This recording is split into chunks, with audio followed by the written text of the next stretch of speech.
Welcome back, guys. Welcome back. Thank you for tuning in. Josh here, Oreo Express. Man, got some more stuff to report today. Again, it is Thursday, March 27th. Hope you're all having a good day. Let me jump into the comments and thank you guys for hitting that like button. The more you guys hit that like button, the more this gets out, the more followers we get, and the larger our community grows. So I want to say thank you for that. Texas RW was first. Pixie in the house. Cade, Texas is in the house. Let's see who else we got up in here. Trina's in the house. Yay. Let's see who else. Let's get down here. Old Uncle Bill made it. He's coming in late, guys. Old Uncle Bill, I'm telling you, we gotta do something. We gotta do something. Susan's in the house.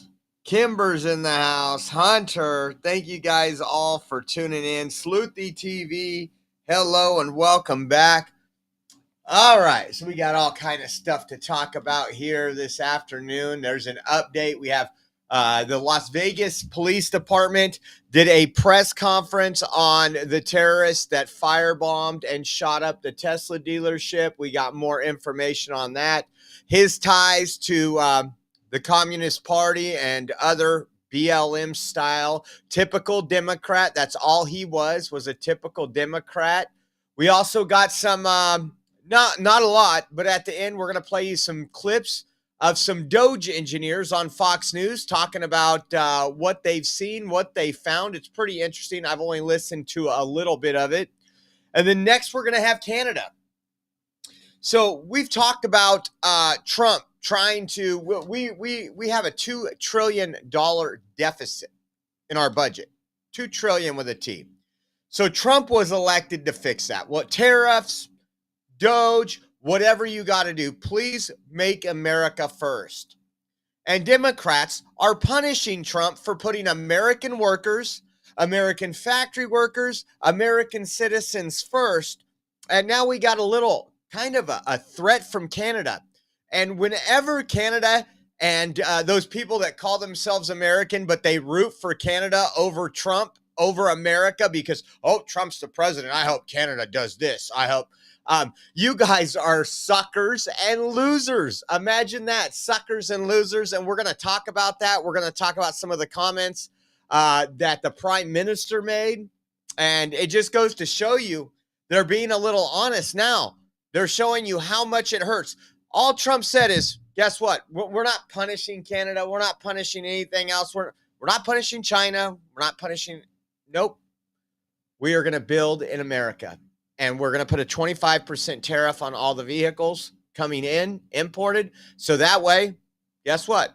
Our manufacturers stand a chance.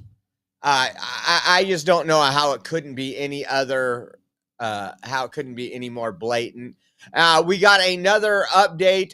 Lakewood Police Department at the Colorado Mills Mall from March 15th. Destruction, vandalism to a Tesla Cybertruck.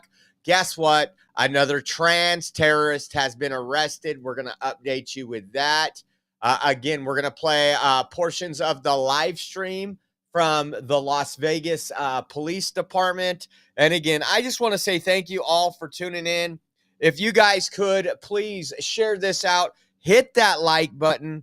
We can't do it without you. We got to, and again, it's kind of, I won't say I'll be rushed. I don't think I have anything to be rushed, but I had to put this together fast. I had to run to the doctor's office to pick up something, and I was in there for an hour. And usually I didn't have an appointment. I went in on unexpected. My doctor wasn't even there today. That's probably why it took so long. And I was like, I got to get this done. I got to hurry up. And we were in there for an hour. And then we have Caden saying, we got to get in and out. He's getting mad. He's getting mad. He over Saturday or Monday, he said, Dad, tomorrow we go to In-N-Out. And I was like, not this week, bud, not this week. I go, maybe next week we'll go to In-N-Out. And he goes, and then I was talking to Rachel that night, and she goes, I think there's nachos tomorrow at church. I said, me and Robert are meeting up ahead of time going to In-N-Out so I can get my animal style, protein style, so I don't have any carbs. And I hear Kagan go, you going to In-N-Out? Dad, you going to In-N-Out? I was like, yeah, with Robert. I want to go. He just loves In-N-Out, so he's been asking again today. I'm like, man, this kid, he doesn't love it as much as me. That would be hard to do, but we're gonna make something happen very soon. So, but we got all that and more, and we'll get going. Just some craziness. We talk about Randi Weingarten all the time. These union people are just insane. We know that. You know that. Look at her throwing another temper tantrum. This is insane. No, the American that we know has a muscle that believes. I knew you would freeze on me.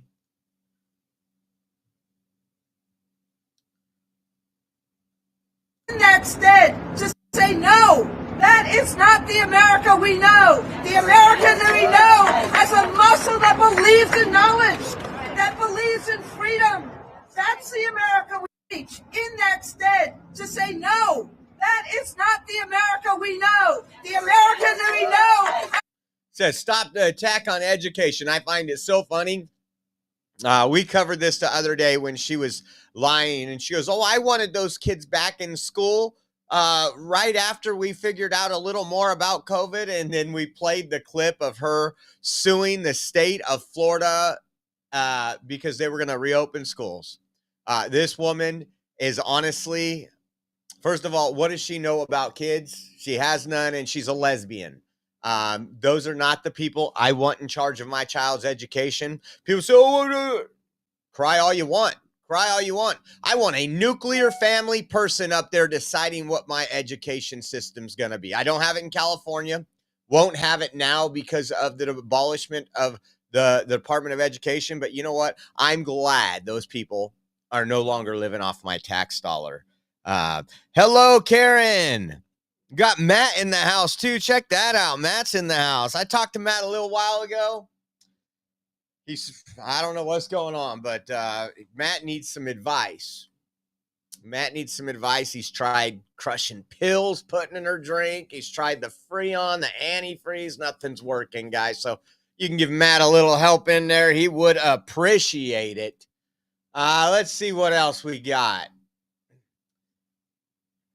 University of Oklahoma, another triggered person, probably the same people that are keying cars. You know, here, all we got to say anymore, and I think you guys get it. We got another video of a Democrat. It's plain and simple. Let's watch this. So this was at, there was some banners set up at University of Oklahoma because Riley Gaines was going to be there to speak. And look at these pictures here, what they did to some of the posters. You got just how they spray paint over so people can't get the information. Nazi. Is that supposed to say grift? Nazi grift? I guess. And let's see, let's see who would do this stuff. Hey, what are you doing? What are you doing? Stop. Can you? Hey, what are you doing? What are you doing? Stop. Can you? See, these people just feel like they can assault you. I mean, again, no difference between Jasmine Crockett and this person that needs to be institutionalized. I believe in a free world, a free America where we have nutcases like that in padded rooms. And I think we're going to get there, especially because Democrats are supporting it so much. They are normalizing this. It's just crazy. Speaking of crazy, this was posted by Charlie Kirk earlier. It says Washington State Rep. Christine Reeves compares excluding men from girls' sports to racial segregation. So now this is, again, this is the hill that Democrats have died on. I mean, it's almost like they're on this hill, they're dying, and they're like, once I'm dead, continue to stab me for the next 3 years. Think about that. Taking men out of women's sports is equal to racial segregation. So if you take a man out of a woman's sport, that's no difference than saying you have to have black and white teams. That's what they equate this to. heat with white America. I'm feeling compelled, given the debate this morning, similar to your remarks, Madam Chair. I recall a time in our country's history, not that long ago, given that my grandmother just passed away, where people like my grandfather were told that they could not participate in sporting activities because he was a Black man. I can recall a time in our country's history, Madam Chair, where people like my grandfather and my great-grandfather were not allowed to participate in processes and places in our society because of the color of their skin, because people for years, for generations, had told our society that Black people were less than human, that Black people were animals, that Black people did not have the brain capacity to compete with white Americans. And as I'm listening to this debate, Madam Chair, it reminds me of a time in our country where people generated science to compel people to believe in the argument that my father, my grandfather, my grandmother, my great-grandparents were less than in our society. And Madam Speaker, Madam Chair, I would just say that the beauty of our society, the beauty of being human beings, and I hear that a lot from my colleagues across the aisle, that we should just all engage as if we are humans. So I'm going to compel us to remind each other that in the beauty of being human, we have the ability to evolve, we have the ability to grow, we have the ability to learn, Madam Chair, and I'm just feeling compelled this morning to remind us that we have evolved as a society, we have evolved as a community to recognize that Black people are not less than, women are not less than, and that. So I'm going to cut it off there because she keeps repeating the same thing. So think about that, guys. Segregation is the same thing as taking men out of female sports. Like, when are we going to have one Democrat stand up and say, you know what? I'm going to support women, and this is not fair. This doesn't go. I mean, this is not normal, because it's not normal to have a man parading around pretending to be a female, and we shouldn't act as if it's normal. It's absolutely abnormal, and it's just crazy. So we talked about at the beginning of the show, we talked about Trump's tariffs. Now we have a response. The first video is from last night, or very early this morning, but I think last night after Trump announced the tariffs. And I want you to... The old relationship we had with the United States based on deepening... The old relationship we had... I might have them out of place. Okay, here we go. I had it out of place. Good thing I caught that. So I believe this was from last night. Just take a listen. And I want you to also listen how much Canada depends on the United States, how much their workforce depends on the United States, how they're riding the coattail of the United States. And I don't hate Canada. I might hate their policies and their liberal leaders, but I don't hate the people of Canada. I have a lot of good friends in Canada. I've met a lot of good people on here that are from Canada. There's a lot of great patriots there that wish Canada was a little bit more independent. Take a listen to this. President Trump announced 25% tariffs against our auto industry. And this is a direct attack, to be clear, a direct attack on the very workers that I stood in front of, uniform workers I stood in front of this morning at the Ambassador Bridge, a bridge that is a symbol and a reality up until now of the tight ties between our two countries, ties of kinship, ties of commerce, ties that are in the process of being broken. We will defend our workers. We'll defend our companies. We'll defend our country, and we'll defend it together. You know, this will hurt us, but through this period, by being together, we will emerge stronger. I think what's happened, and this was part of our discussion, over the course of the last several months, Canadian workers, Canadians as a whole across this country, have gotten over the shock of the betrayal. The betrayal. And- It's betrayal. I just want to think about that for a minute. We have a $2 trillion shortfall on our budget.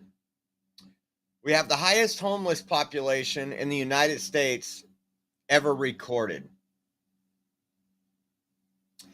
And now that we have a president that says, listen, these people, they work hard in my country. We need to put them first. It's my country first. Trump has said he's an American nationalist. I'm an American nationalist. That's the only way to be. And again, I am more than happy to be generous with other countries. We should continue being a generous nation. We have fed other countries for decades. Now, when I say generous, I don't mean funding transgender drag shows in some country. I don't mean that kind of generous. I mean funding places where we know where the money's going. We know that the food is getting to the people. You don't have 50% of those funds going to people that oversee the group, like we've seen so many times before. But listen to the rest of this. We're learning lessons. We have to look out for ourselves, and we have to look out for each other and work together for each other. And I just want to say a few words before taking some questions about what my government has done to turn that sentiment into reality. We made a commitment a few weeks ago to use every dollar that we collect from retaliatory tariffs to support workers, to directly go to support workers. So what he is admitting right there is this is having a significant impact on their workers already. And the 25% tariff don't even go into play until what? Liberation Day, April 2nd. You would think when it came to the fentanyl that they would have been a lot more like, what do you need us to do, Trump? I'm just telling you right now, it's no different than having a job. If you're making $120,000 a year, you got a job, and they're like, we need to get this done. We need an employee to step up, or we're going to have to let go of employees. The first thing I'm going to do, I'm going to step up. What do you need done? Right? I'm not going to say, well, you know what? I'm sorry. That's just not my thing. Oh, well, guess what? There goes my $120,000 a year. And that's what they're dealing with right now. And last week, we made a series of changes to the EI system in order to take the first big step to make good on that promise. There'll be more. We've announced, of course, retaliatory tariffs. We have other options for those retaliatory tariffs. I have asked for a meeting, I will convene rather, a meeting of the Canada-US cabinet tomorrow to discuss our trade options. But we're also providing the option of major liquidity for our companies. We put in place an ability for companies to delay tax payments. We've put in place a large facility for our largest companies, some of them which may be affected by this, would be affected by this, to draw on liquidity in various forms so that they can take longer-term decisions without undue pressure from short-term unjustified actions. It's also why we focused, in part in anticipation of what might happen, on today's announcement that I made in front of that Ambassador Bridge for the $2 billion Strategic Response Fund. And the point of that fund, the point of government procurement, the point of linking up through supply chains, the point of working with labor, led by Unifor, is to build a made in Canada supply chain. So we're going to talk about that a little bit. We got more because he came out again today and said some stuff. Old Uncle Bill, thank you for gifting that subscription to, who was it to? Let me see here. E Kahuna. And then E Kahuna said, I believe in the end game, this is going to be great for Canada. Hard to see through the weeds. I would say that would be great because I think hard times create strong men. But with liberal leaders, I don't think it would happen. If they had some conservatives, if they had some sense, if they knew the normalcy of just biology, they don't even know that. I would say you are right. And I would say if they weren't so F Trump, Trump would be saying, here, this is some of the partnerships we could do where we could help you guys be self-sustainable instead of riding our coattails the whole time. So, and they're admitting right there, we haven't heard this before. What we heard is we don't need the United States. Trump's going to regret this. And now they're like, oh, shoot, we've already started handing out this to this. We've started doing this. And then this was today. Take a listen to today.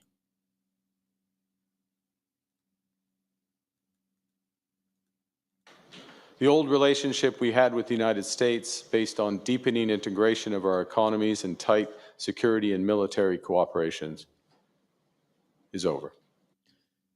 So listen what he says, that relationship's over. This is like an ex-wife and you cutting off the alimony payments. That's all this is, folks. They are bitter. They are upset. They don't want to depend on themselves. They don't want to be, it seems like they want to be Canadian nationalist as long as we're buying their products and we're pretty much employing their employees. Well, that's not going to happen no more. You know what we're going to do? We're going to build factories. Detroit's going to jump back up. We're going to rev up our economy. And when we start building more, and people don't understand how manufacturing works. Like, I'm not saying I'm an expert. I was in manufacturing for a long time. I've traveled this country going to suppliers, going to other manufacturers. When we grew in manufacturing, everywhere around the United States felt that. Whether it was a wiring harness plant in Ohio, and they're like, wow, you guys are ramping up to this many. We're going to have to hire 10 more people. We're going to have to get more jigs. We're going to have to. So guess what? Now they have to get their supplier to the jigs. That supplier needs to order more material to make the jigs. It is, you don't understand the chain reaction inside. And that is what Trump wants for this country. Listen to this. What exactly the United States does next is unclear. But what is clear? What is clear? Let me refresh this. I hate when it does this. And then we even got some more hot stuff from Canada. They're going to make you pay. They're going to make you suffer. But what is clear is that we as Canadians have agency. We have power. We are masters in our own home. Nous sommes maîtres chez nous. We can control our destiny. We can give ourselves much more than any foreign government, including the United States, can ever take away. We can deal with this crisis best by building our strength right here at home. It will take hard work. It will take steady and focused determination from governments, from businesses, from labor, from Canadians.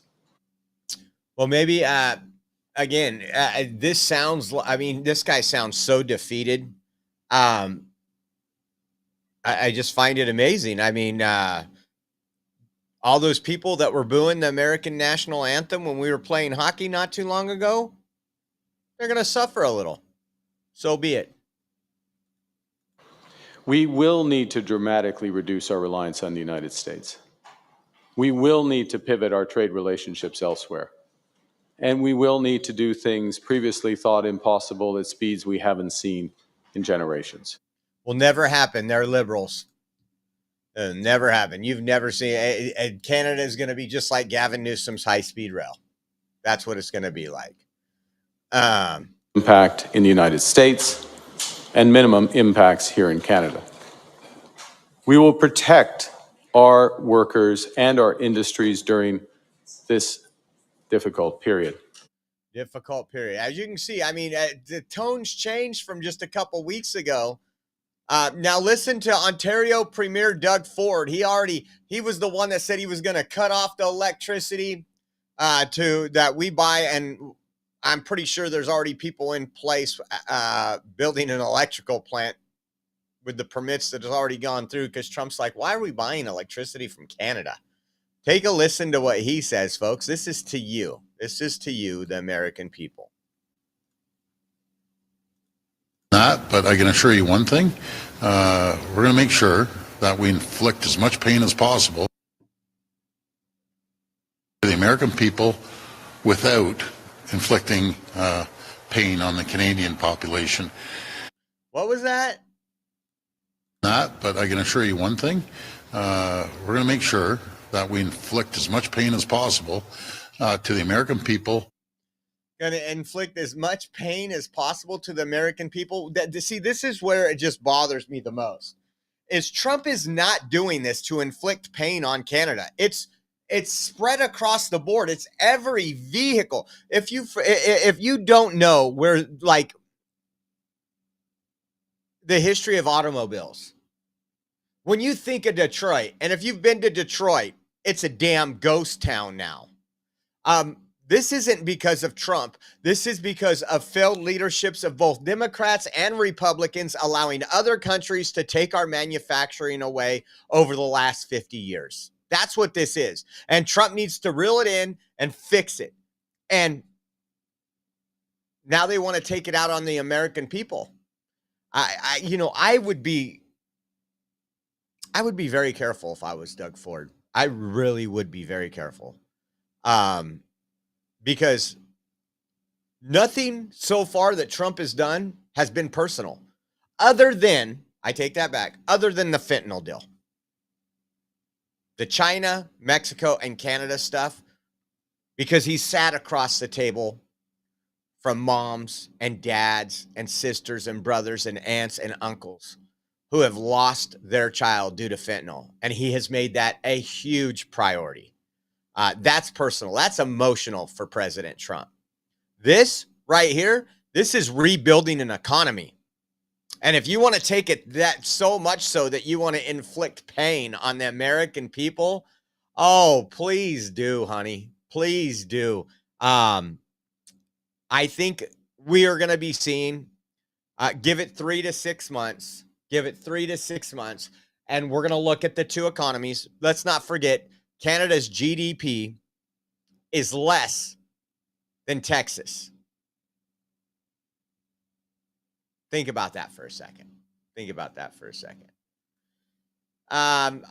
another one. Check out this guy. This is Canada, or this is Tesla again. We got these people all over. We got some updates. We're going to be playing you guys right now the press conference. Tell you how this Palestinian Lives Matter Democrat commie that tried to blow up, shot up his terrorist attack on the Tesla dealership in Las Vegas. Take a look at this guy, though. Man, I just won't be in a Tesla so somebody try to pull this on me.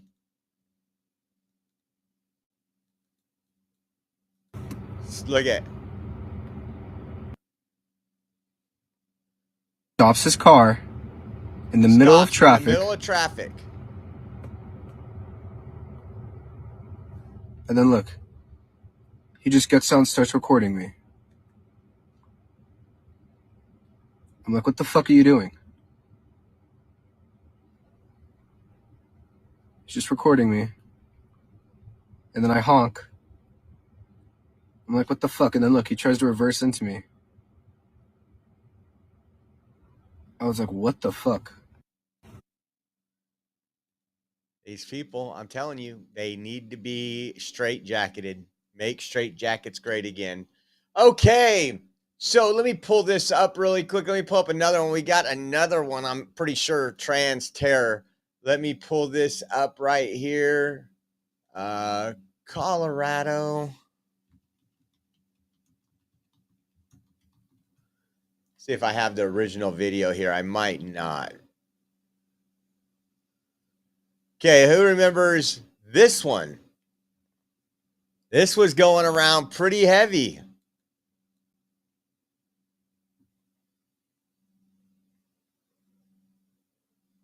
Had the tattoos on the arm.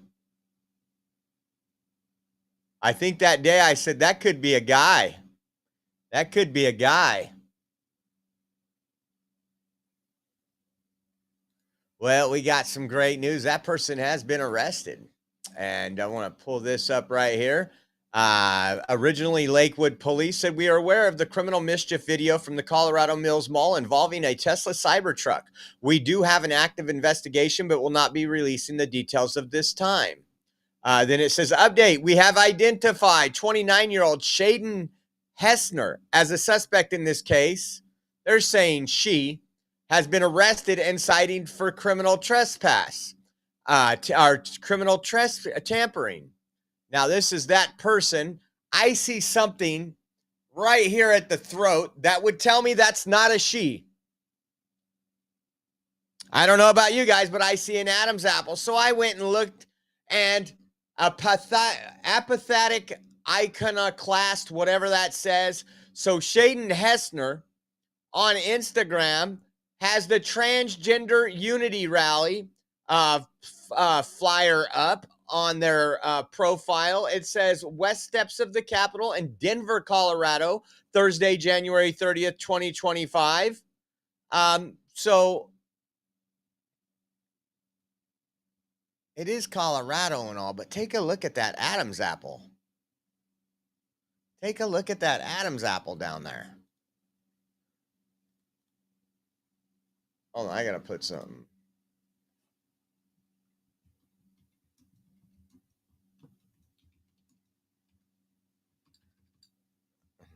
Hopefully I don't get...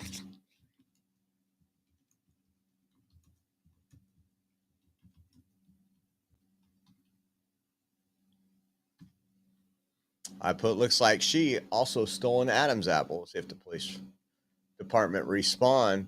So there you go. Again, another, from what we're reporting, trans terrorist.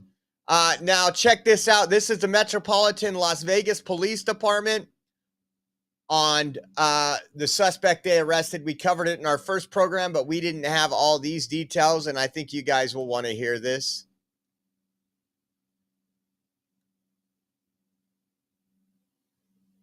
Investigative services. They'll be. You might have to turn it up. Individual speaking.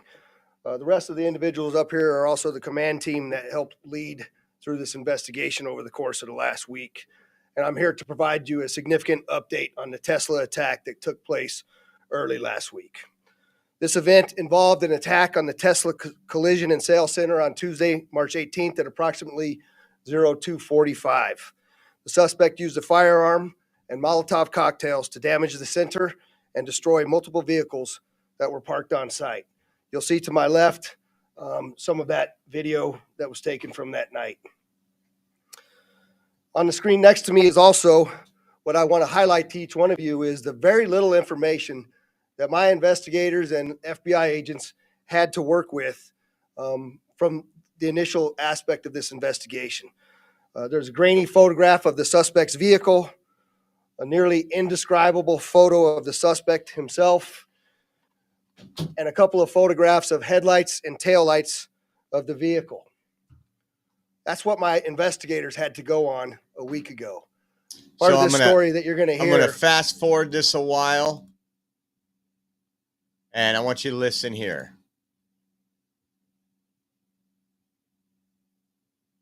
Oversees our counterterrorism section, were instrumental, and because of all of their hard work, we were able to quickly identify and apprehend the Tesla firebombing suspect in record-breaking time.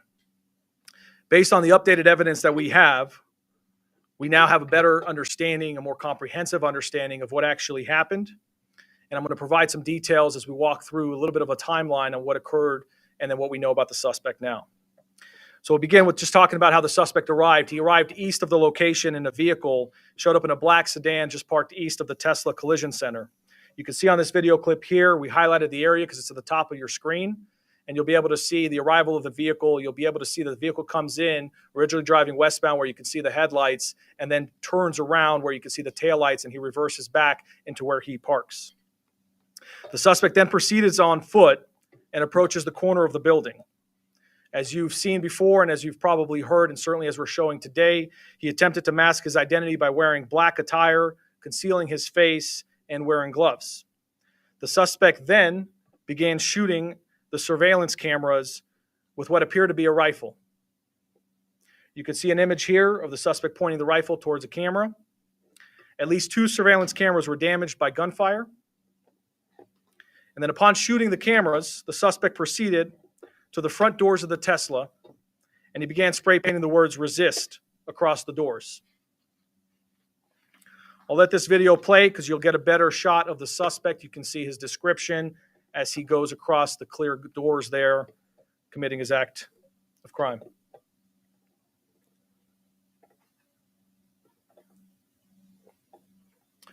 Once he finishes spray painting the words "resist" on the doors, he then approaches multiple Tesla vehicles that were parked in the front of the center.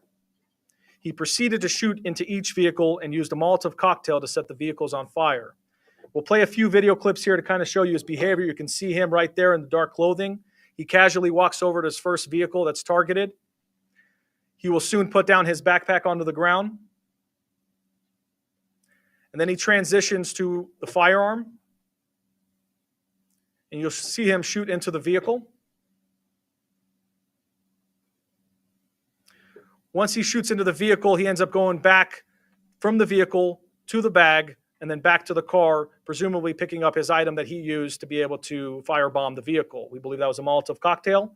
And you'll see in a moment here, the vehicle will ignite and ultimately fully engulf, causing severe damage.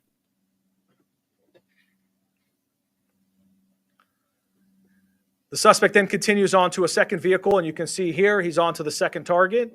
He'll do very similar behavior where he shoots into the vehicle, he goes into the backpack, retrieves an item, and ultimately you'll notice here that he ends up getting the second vehicle on fire as well.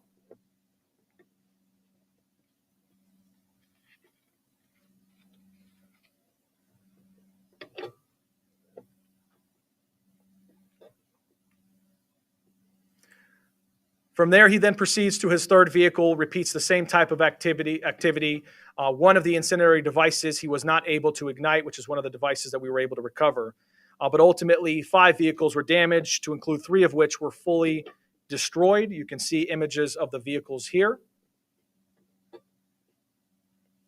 And then you'll see here a drone video. This is from our Skydio drone, being able to provide an overview of the damage as well. After this, the suspect then proceeds and flees east, gets in his vehicle, and leaves the area. As I mentioned earlier, this case has been worked around the clock, and Sheriff McMahill and Special Agent in Charge Spencer Evans have made it a top priority for our organization and put a tremendous amount of workforce behind it to make sure that this was dealt with in a quick manner. Because of that, in 8 days around the clock with our teams, we were able to identify the suspect's vehicle as a black Hyundai Elantra. You'll see a photo here.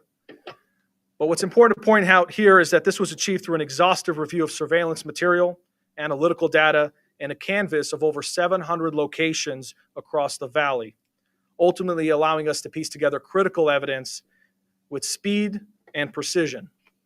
You can see on this image here, this is just one example of many where we're using the Flock technologies to be able to identify the type of vehicle, including very specific features of the vehicle that build up into additional leads and ultimately get us to the point of identifying the suspect and his vehicle.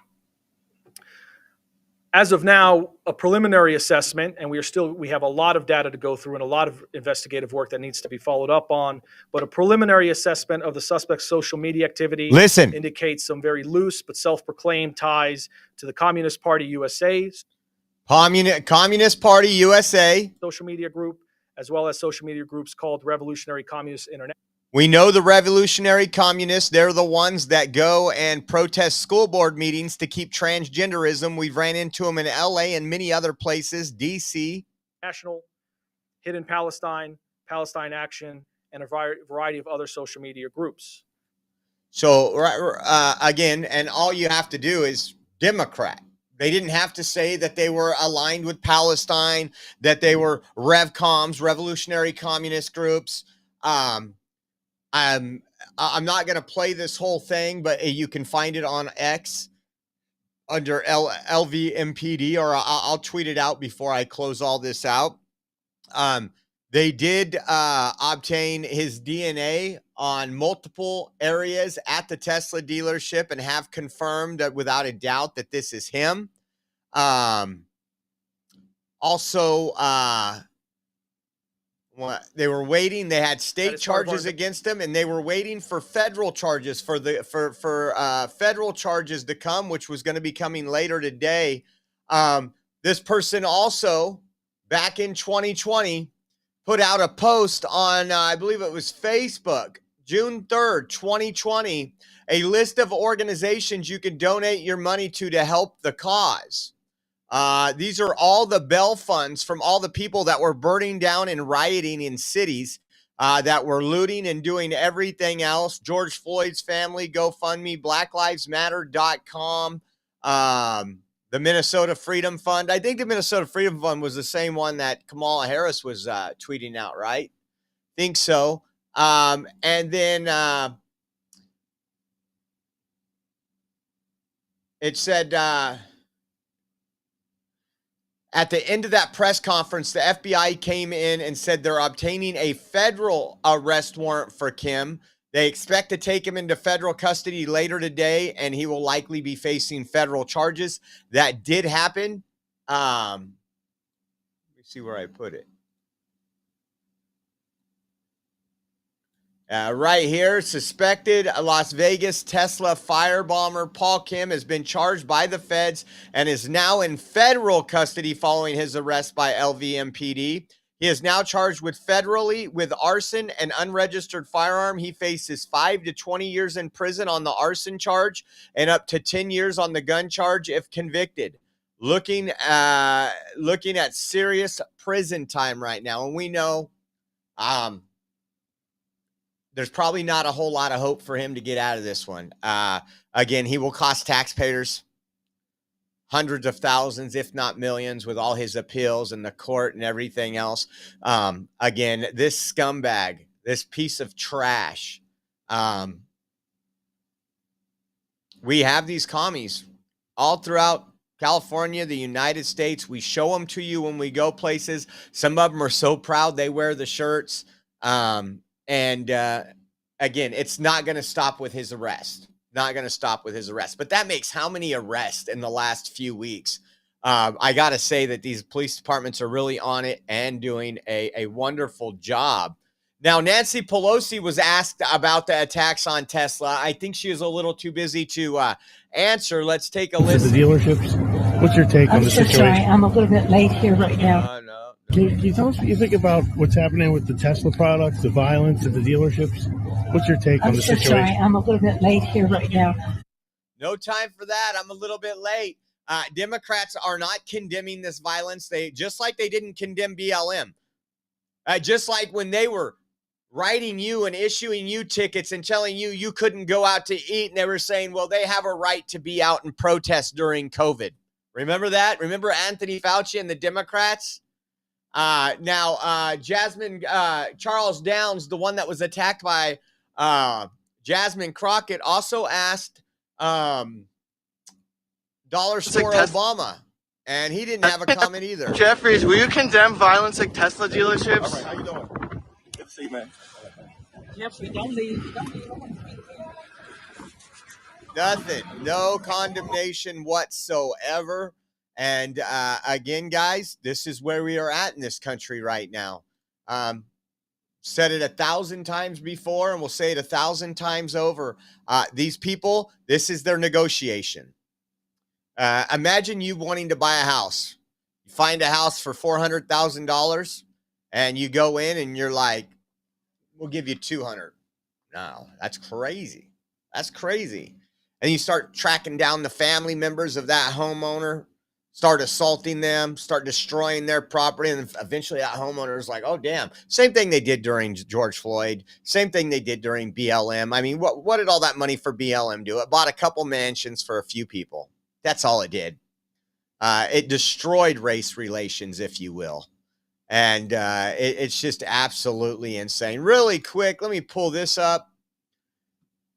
We're going to do it. 1775 coffee as soon as that pulls up. What else do we have? Here we go. Weak coffee is for the weak. At Rumble, weak has never been part of the mission. No fillers, no fraud, and no settling for mediocrity. Just like 1775 coffee. It's single origin, small farm, hand-picked, specialty grade coffee that stands for quality, free speech, and calling out BS when it matters. Forget stale, mass-produced beans roasted just enough to hide the flavors. Dark roast hits like a Trump tariff. Medium roast keeps it bold without the bitterness. And Vitality Mushroom Blend, real energy and lasting focus. No synthetic garbage. For K-Cup pods, whole bean, or fresh ground coffee, go to 1775coffee.com. Use code STUDIO for 15% off and start your morning with coffee that stands for something. And every dollar spent enters you to win a Cybertruck and $30,000 cash. Now, the next story I want to show you, we're not getting into it a whole lot, but just kind of how crazy things are right now. And at Rochester, New York, they have New York police officers facing possible termination for responding to an emergency call from Border Patrol. You got that right. Rochester police officers facing possible termination for responding to an emergency call from Border Patrol. Take a look at this. We are not to be doing pat frisks on subjects, and we are absolutely not going to. Good evening, I'm Matt Malloy. The actions of multiple officers under review tonight. The mayor says when Border Patrol officers called for backup on Monday evening, several city officers responded, and in the course of helping with the traffic stop, they violated the terms of Rochester's sanctuary city status. 13 Wham's Daniel Finkelstein joins us now with a breakdown of what the mayor says happened, how the police union is responding, and what happens next. Daniel, good evening. Good evening, Matt. While helping on that traffic stop, Mayor Evans says RPD officers verbally directed the occupants to exit the vehicle and then helped handcuff him. That's where he says city police went too far. It happened early Monday evening near here, Whitney Street off Lyle Avenue on the city's west side. The Rochester Police Department received an emergency request for backup at the scene of a traffic stop. A request from Border Patrol officers who had stopped a van. Chief David Smith says when a police supervisor arrived, he canceled the emergency response based on what he saw. From watching the body-worn camera footage, what is concerning to me is, despite the fact that we were called, we went lights and siren, I see in the video a total lack of urgency on the part of multiple Border Patrol officers at the scene. Smith says Border Patrol should have initiated contact with those in the car, but instead it was RPD. The mayor says city officers acted outside their scope. The officers on the scene were verbally directed the occupants to get out of the vehicle. And this is against our policy. Rochester's sanctuary city resolution was passed in 1986 and was later reaffirmed in 2017. That and RPD's General Order 502 prohibits RPD from enforcing federal immigration law, but allows for certain levels of assistance, only to ensure the safety of those involved. We are not to be handcuffing subjects. We are not to be doing pat frisks on subjects. And we are absolutely not going to be detaining them or putting them into our cars. The circumstances surrounding why the van and its estimated 8 people were stopped remain unclear. But city leaders say RPD should not have helped as they did. Mayoral candidate Mary Lupien says she has seen the video, which she says shows more than 8 RPD officers threatening immigrant construction workers inside the van. Were they illegal? Because they were criminals if they were illegal. Once again, this is sickening to me. Law enforcement, I have a lot of friends in law enforcement. It is truly, and what they're trying to do is just like Democrats have destroyed everything else. Whether you're a Highway Patrol, a Fresno PD, a Clovis PD, there is an amount of respect. It's called a brotherhood. And that actually works if you're a female officer too. I know, crazy. And what you have here is the punishment of these officers because they were called for backup in a situation, and it doesn't matter. When Border Patrol calls, you help. You have that jurisdiction. And you know what? I hope these officers that are supposedly getting punished get some type of pay increase to move to another department, or maybe even move to Border Patrol. And I hope these people that want their sanctuary city, I hope their city is absolutely defunded. I think by coming out and saying this, you're putting a target on your back, and I hope that target's extremely large, because that is disgusting. You know, they're out there trying to make the streets safer, trying to make the streets cleaner. Hold on, let me see something really quick. I didn't pull this up earlier. Let me look at something. Rochester, New York crime statistics. See what we got here.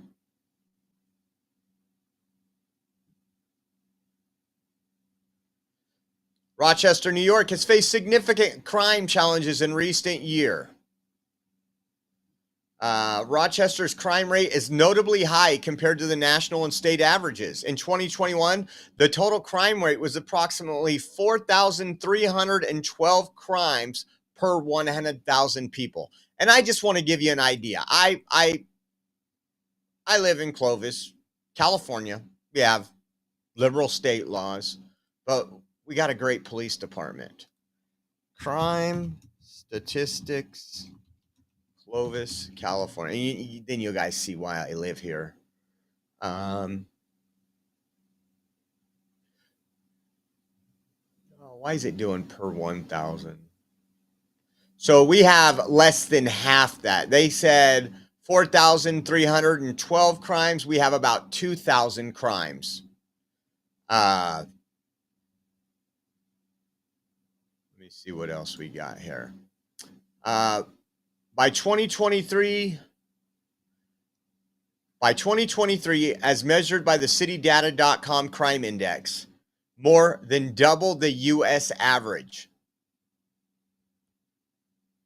Wow, a 20% increase from 2022. I thought crime was going down under Biden. Remember when they were trying to lie to you because they weren't adding the statistics? Violent crime is 731 violent crimes per 100,000. Wonder if mine shows violent crimes. Violent crimes, 200 per 100,000 where I live. So that's 200 versus, where were we at? 731. So what, almost four times more likely to be involved in a violent crime. But they don't want to take those people off the streets. No. 2023 recorded 288 shooting victims, 44 fatal, 244 non-fatal. This is insane. But again, let's punish the officers for helping out Border Patrol. See what else we got. Oh, you know what? How many remember this picture right here? We showed it to you the other day. This illegal fentanyl dealer arrested and getting ready to be deported. This person came into the country illegal. ICE put this 36-year-old citizen of the Dominican Republic has a rap sheet that includes fentanyl trafficking conviction. You're not going to believe what the White House put out. Look at that. That is epic. That is epic. Memeing now. Even got the shirt up right below, above the belly. Everything. I just love the hardcoreness. You know what? Like it's got to be sending a message. If you were here illegally, and you're a little bit maybe nervous of what's to come, that's it. Check this out. So Doge, Elon Musk, and some engineers, looks like they were on, and we'll cover this more tomorrow on our first show, I promise you, because I just got all this stuff was popping up towards the beginning of this show. Take a listen to some of the questions. You know, if you think, for you, what's the most astonishing thing you've found out? For you, what's the most astonishing thing you've found out? The sheer amount of waste and fraud in the government. It is astonishing. It's mind-blowing. We routinely encounter wastes of $1 billion or more, casually. For example, like the simple survey that was literally 10-question survey that you could do with SurveyMonkey, cost you about $10,000. The government was being charged almost $1 billion for that. For just the survey? $1 billion for a simple online survey. Do you like the national park? And then there appeared to be no feedback loop for what would be done with that survey. So the survey would just go into nothing. $1 billion for survey. This is what we talk about: waste, abuse, and fraud. I've dealt with government entities for a long part of my life when I was in a different business, and it's just amazing. I like this Legal or comment too. whatever. Listen We're to like, this. well, usually when they attack Doge, they never attack any of the specifics. So they'll say what we're doing is somehow unconstitutional or illegal or whatever. We're like, well, which line of the cost savings do you disagree with? And they can't point to any. And we list them all on Doge.gov and the Doge handle on X. And you'll see just outrageous things, one outrageous thing after another. What's the problem with what we're doing, Democrats? Well, you're cutting waste, abuse, and a fraud because they can't specifically talk about one canceled contract that's truly affecting the American people. They can lie. Listen to this guy. 15 million people that are over the age. The amount of issues that were with the Social Security system are enormous. As an example, there are over 15 million people that are over the age of 120 that are marked as alive in the Social Security system. And that's an accurate figure. Yeah, correct. 15 million. Correct. This has been something that's been identified as a problem. Again, pre-existing problems since 2008, at least, from an IG report. So there were some great people working at the Social Security Administration that found this, 2008, and nothing was done. And so 15 to 20 million Social Security numbers that were clearly fraudulent were floating around that can be used only for bad intentions. There'd be no way to use those for good intentions. And so one of the things the Doge team is doing is carefully and very methodically looking at those and making sure that any fraudulent ones are eliminated. The amount of issues that... Just crazy. The government's just one big joke. It's not their money. Just imagine if you could take all the money you wanted to do whatever you want with and never had to be held accountable. This is how everybody's finances would be. Finding the money. I mean, it's big numbers, right? Yeah, like Elon said, the minimum... Finding the money. I mean, it's big numbers, right? Yeah, like Elon said, the minimum impulse bid is often $1 billion. So, for example, the $830 million, which was the online survey, that's an enormous amount of money that wouldn't have been found if the Doge team wasn't working with it, in that case, the Department of Interior. But then taking it one step further, Doge then publishes these things on our website for maximum transparency. So now the general public, it would have been impossible for the general public to have seen that. Now anyone can just log into Doge.gov anytime and see these payments. As they're not yet in real time, they're close, but they'll probably be in real time within the next few weeks. Just insane, guys. And I'm glad they're taking it mainstream. Here's another one. The chief operating officer of Doge. Take a rocket scientist. Steve Davis, you are a rocket scientist. Used to be. Yeah, I know. And now essentially you're the chief operating officer of Doge. Day-to-day operations. Fair to say? Yeah, part of the Doge team. So how did you end up here? What's the biggest challenge you see? The reason I'm here, which is probably for many, is that I think the goal is incredibly inspiring. I think most of the taxpayers in the country would agree that in order to have the country going bankrupt would be a very bad thing, and therefore the country going not bankrupt is a good thing. That all of us are willing to kind of put our lives on hold in order to do. I think the thing that's special right now is we actually believe there's a chance to succeed, that there's an administration that's supportive and a great cabinet and just a great group that will actually make success a possible outcome. And I think that's, given the inspiring mission and given the non-zero chance of success, it was worth doing. I'd just like to sort of reemphasize that point. The success of Doge is only possible with President Trump and with the outstanding cabinet that he selected. So I think there's one more I'll show you, and then again we'll kind of go through this tonight. I believe we're going to do some At Social Security. Here we go. Let's see if it's this one. I'll say the two improvements that we're trying to make to Social Security are helping people that legitimately get benefits, protecting them from fraud that they experience every day on a routine basis, and also make the experience better. And I'll give you one example is at Social Security, one of the first things we learned is that they get phone calls every day of people trying to change direct deposit information. So when you want to change your bank account, you can call Social Security. We learned 40% of the phone calls that they get are from fraudsters. 40%. So if they get 1,000 calls a day, 400 of those calls are from fraudsters trying to steal your money. Think about that. You know, Democrats won't talk about that. Why are they cutting off the phone lines of Social Security? Why is there no answers? Because 40% of the calls are fraudulent. 40%. That's right. Almost half.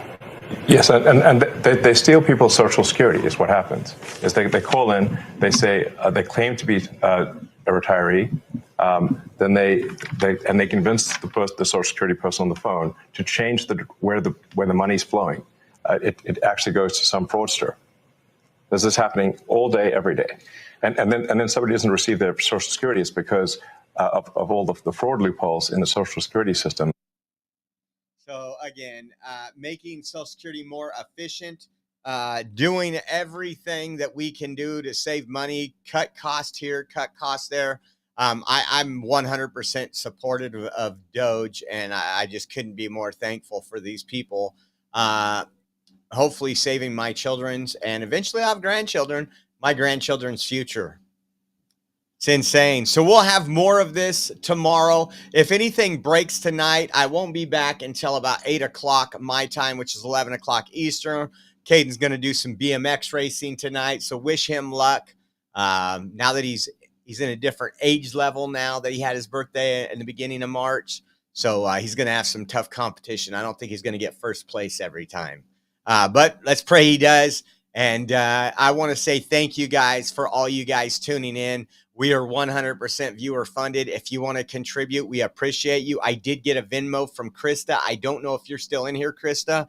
I just checked it. Thank you so much, Krista, for your support. And again, the blessings. It is so appreciated. But if you guys want to help out and donate, you can donate any amount, $5, $50. It doesn't matter. It all helps out. Venmo at Oreo Josh, Cash App, $ Oreo Army, GiveSendGo.com/Oreo 2024. And we have the GiveSendGo and the Venmo right down there on the bottom. And if you use Zelle, you can run over to our website, theoreoexpress.com. And over there, we have a Donate Now button if you just scroll down a little on our homepage. And again, guys, we want to say thank you. Have a blessed evening, and we'll see you soon.